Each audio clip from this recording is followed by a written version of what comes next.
Hello दोस्तों, welcome back to my channel. आज के वीडियो में मैं आप लोगों को सिखाने वाली हूँ केराटिन किस तरह से करते हैं। Keratin step by step application कैसे करना है, स्टेप बाय स्टेप उसका जो स्ट्रेटनिंग के स्टॉक है वो कैसे देना है, टाइमिंग कितना रखना है, केराटिन करने के बेनिफिट क्या क्या है, वो सब कुछ मैं आप लोगों के साथ ये वीडियो में शेयर करने वाली हूँ।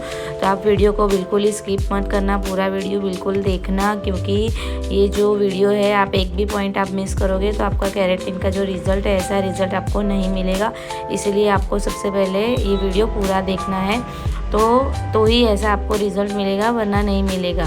तो सबसे पहले क्लाइंट के जो हेयर होते हैं वो हेयर चेक करना है कि कैसे हेयर है, रफ़ हेयर है कि मेहंदी कोटेड हेयर है, कैसे हेयर है वो चेक करना है। अगर मेहंदी कोटेड हेयर है तो आप उस पर भी आप केराटिन कर सकते हो। अगर क्योंकि ये जो केराटिन है वो केमिकल फ्री होता है, इसमें कोई केमिकल नहीं आता है, ये प्रोटीन ट्रीटमेंट है। इसलिए हमें केराटिन की प्रोसेस को पूरी तरह से समझना है कि केराटिन क्या है और स्ट्रेटनिंग क्या है। अभी मैं आपको केराटिन के बारे में ही समझाने वाली हूँ, क्योंकि केराटिन में क्या होता है कि ये प्रोटीन ट्रीटमेंट है, उससे 100% स्ट्रेट लुक नहीं मिलता है, बट जो रफनेस होते हैं, फ्रीजीनेस होती है, वो हेयर की जो फ्रीजीनेस वो उसको रिमूव करने का काम केराटिन करता है। तो केराटिन करने के लिए सबसे पहले क्या करना पड़ता है, हेयर वॉश पूरा करना पड़ता है। आप कोई भी शैम्पू ले सकते हो, या फिर आप जो भी कंपनी का केराटिन करते हो उसी कंपनी का आपको क्या करना है, शैम्पू करना है। शैम्पू करने के बाद 100% ड्राई करना है। ड्राई करने के बाद आपको एप्लीकेशन छोटे छोटे सेक्शन में एप्लीकेशन करना है। एप्लीकेशन करने के बाद हमें 35 मिनट या 30 मिनट्स तक होल्ड करना है। एप्लीकेशन करने के बाद आपको 35 या 30 मिनट तक होल्ड करना है। होल्ड करने के बाद आपको स्ट्रेट ब्लो ड्रायर करना है, जैसे कि मैंने वीडियो में यहाँ पे दिखाया है कि पूरी तरह से छोटे छोटे पार्ट में आपको स्ट्रेट ब्लो ड्रायर करना है।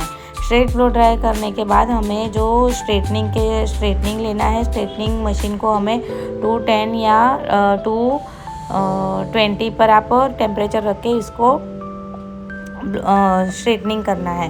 पहले हमें क्या करना है, स्ट्रेट ब्लो ड्रायर करना है, फिर ब्लास्ट ड्रायर करना है। ब्लास्ट ड्रायर करने के बाद हमें स्ट्रेटनिंग करना है। तो ब्लास्ट ड्रायर भी हमें इसी तरह से मैंने वीडियो में दिखाया है, इसी तरह टेक्निक से आपको ब्लास्ट ड्रायर भी करना है।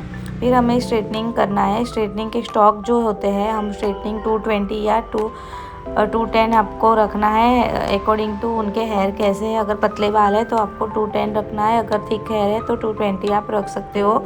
और एकदम छोटे छोटे सेक्शन में आपको क्या करना है, स्ट्रेटनिंग करना है, और आपको रूट्स पे अच्छी तरह से कवर करना है। रूट्स पे कवर करने के बाद आपको अच्छी तरह से पूरा जो पतले पतले सेक्शन में आपको स्ट्रेटनिंग करना है, और 8 से 10 स्टॉक आपको देने हैं। फिर स्ट्रेटनिंग करने के बाद हमें नेक्स्ट डे मतलब 24 घंटे के बाद उसे वापस मोटे मोटे सेक्शन में स्ट्रेटनिंग करना है। स्ट्रेटनिंग करने के बाद हमें शैम्पू करना है। शैम्पू करने के मतलब थोड़ा सा ठंडा होने देना है। थोड़ा सा ठंडा देने के बाद हमें शैम्पू स्टेशन पे ले जाके उन्हें जो भी हमने केराटिन किया है उसी केराटिन शैम्पू से हमें शैम्पू वॉश करना है। शैम्पू वॉश करने के बाद हमें गीले बालों में मास्क लगाना है, लॉरियल का मास्क लगाना है। लॉरियल के मास्क को हमें 10 मिनट तक रखना है। 10 मिनट रखने के बाद वापस वो मास्क को रिमूव करना है। अच्छी तरह से रिमूव करने के बाद, रिंस आउट करने के बाद हमें टॉवेल ड्राई करना है। टॉवेल ड्राई करने के बाद हमें थोड़ा थोड़ा सीरम लगाना है। आप कोई भी सीरम ले सकते हो, स्ट्रिक्स का जो सीरम है बहुत ही बेस्ट रहता है, तो वो सीरम लेना है। सीरम लगाने के बाद हमें 100% ब्लो ड्रायर करना है। 100% ब्लो ड्रायर करने के बाद जो भी रिज़ल्ट मिलता है वो केराटिन का रिज़ल्ट होता है। क्योंकि हमें फिर आपको अगर नीड हो तो आप स्ट्रेटनिंग कर सकते हो, अगर नीड ना हो तो आपको ऐसे ही आपको रखना है। आप वापस लास्ट में आप हेयर कटिंग भी कर सकते हो।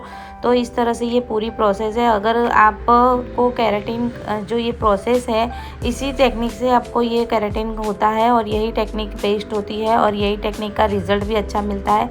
आप लास्ट में आप हेयर कटिंग भी कर सकते हो। और केराटिन जो होता है वो आप 3 महीने के लिए होता है। 3 महीने के लिए आपके केराटिन के जो हेयर होते हैं वो फ्रीजीनेस, रफनेस वो पूरी तरह से निकल जाती है और आपका बालों का इसी तरीके से आपको रिजल्ट भी मिलता है। केराटिन रफ बाल के लिए होता है, तो रफ बाल जो होते हैं वो सारे, दो मुँहे बाल होते हैं वो सारे निकल जाते हैं ये केराटिन में, और शाइन मिलती है और केमिकल फ्री होता है। इसलिए आप क्लाइंट को भी सजेस्ट कर सकते हो कि केराटिन करवाना चाहिए, ठीक है। तो ये पूरी प्रोसेस है आज का। आपको केराटिन का ये जो डेमो था आप लोगों को कैसा लगा तो प्लीज़ लाइक कीजिए, कमेंट कीजिए और अपने सारे दोस्तों के साथ शेयर कीजिए। Thank you, bye bye.